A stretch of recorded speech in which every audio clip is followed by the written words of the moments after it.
Kymera is a single organism comprised of different parts. And I view myself somewhat as a chimera in terms of the career and the way I've trained.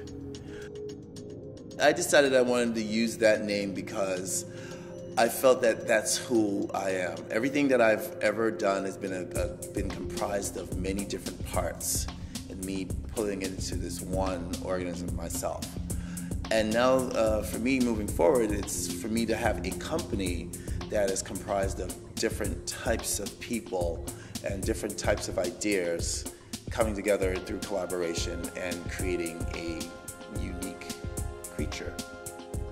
He's not hesitant to combine ballet with modern, with some jazz, there was a little hip hop in the piece. So he's willing to use all of those forms. And it just comes out as unique choreography from, a unique choreographer. My very first dance teacher who said, "You're going to be a dancer," who, he saw what was possible.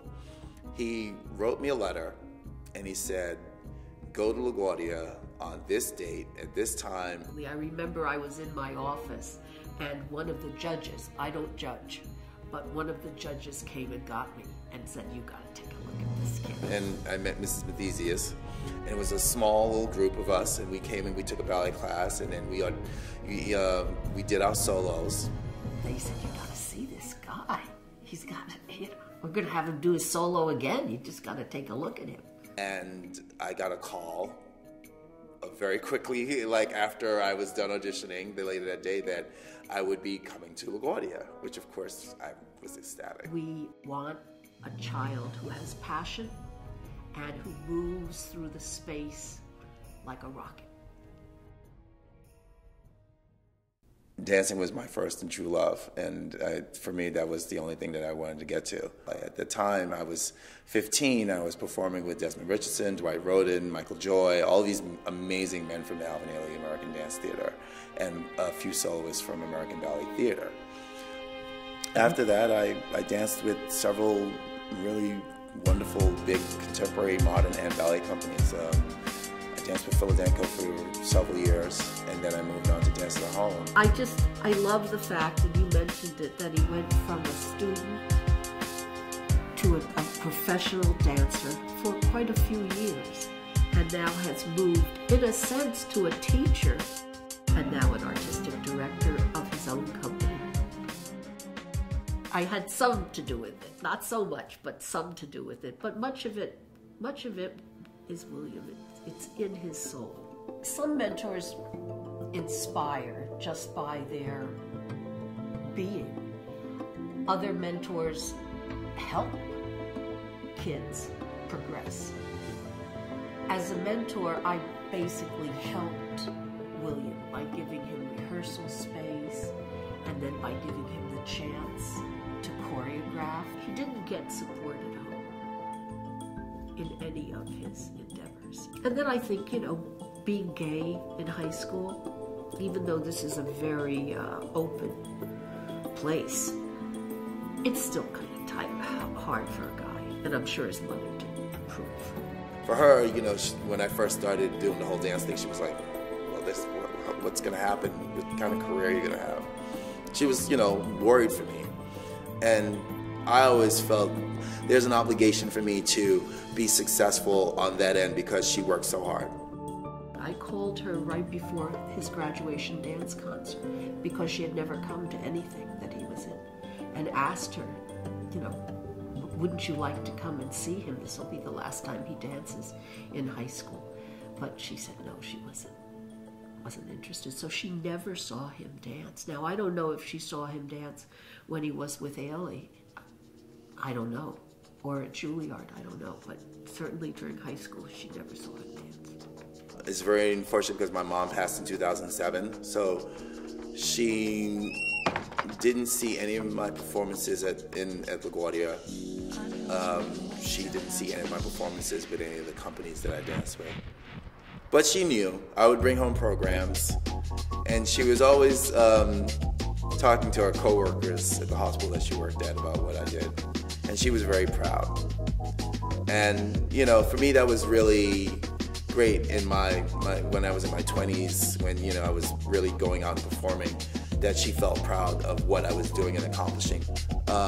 No, she didn't get to see me dance, but I feel like even if she didn't get to see me dance, she knew that her son was doing well, you know, and I was fully committed to, you know, what I was doing. And that was, you know, back to her mantra, if you're gonna do it, do it right.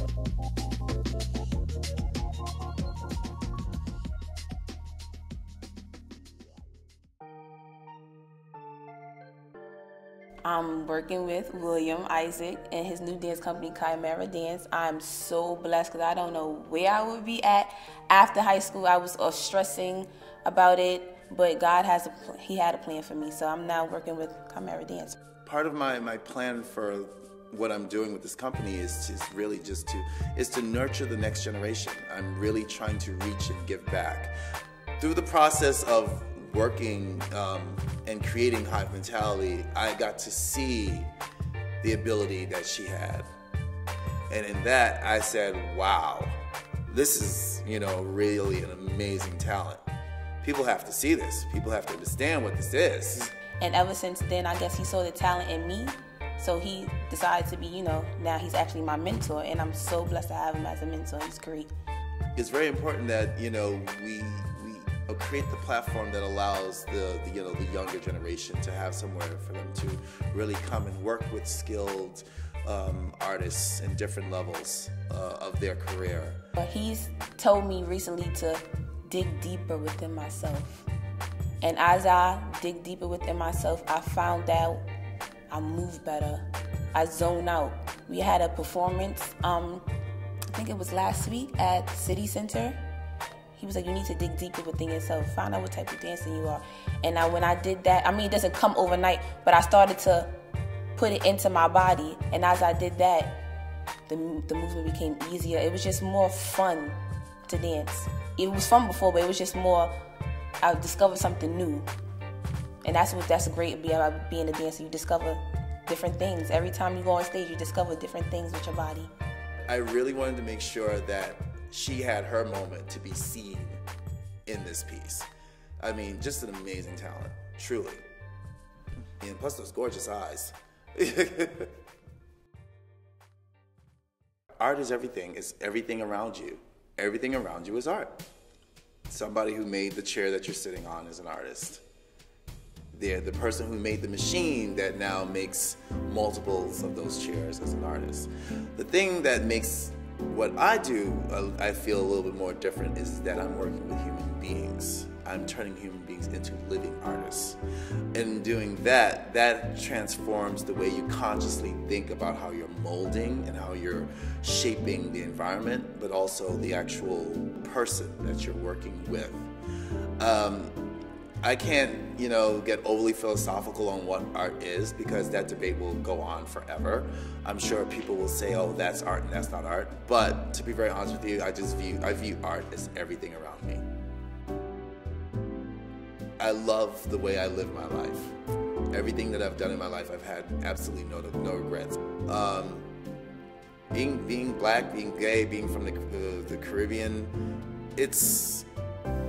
those are just like the background. I mean, I think if I was a straight man, I would probably still be as flamboyant. Or just, you know, I don't think that any of those titles can fully grasp what or who I am, because I'm just William. I love life. I live life to, I love the way I live my life.